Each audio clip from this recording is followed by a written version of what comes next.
আজকে আমি শেয়ার করব যে ইহানকে আমি কিভাবে চিকেন বল বানায় খাওয়াই বাসায়।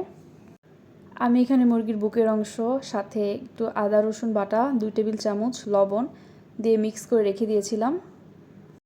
আমি এখানে 3 পিস পাউরুটি আর একটা পেঁয়াজ নিয়েছিলাম। তারপরে ভালোমতো ব্লেন্ড করে নিয়েছি। ব্লেন্ড করার পরে আমি এখানে একটু বেকিং পাউডার আর ময়দা মিক্স করে নিব। আপনারা চাইলে কর্নফ্লাওয়ারও মিক্স করতে পারেন। আমার কাছে কর্নফ্লাওয়ার ছিল না, এজন্য আমি ময়দায় মিক্স করছি। সব কিছু মধ্যে নিয়ে কিছুক্ষণ রেখে দিয়েছিলাম। তারপরে গোল বলের মতো করে নিয়েছি। একটা পাত্রে আমি গরম পানি দিয়ে রেখেছিলাম আর গরম পানির মধ্যে এখন বলগুলো দিয়ে দিব। বলগুলো আমি প্রায় 10 মিনিটের মতো জাল করছিলাম। তারপর বলগুলো প্রায় এরকম হয়ে গেছে। এর বলগুলো নামানোর সাথে সাথে আমি ঠান্ডা পানির মধ্যে দিয়ে দিয়েছি। তারপর আপনারা ডুবোতে এটা ভেজে নেবেন।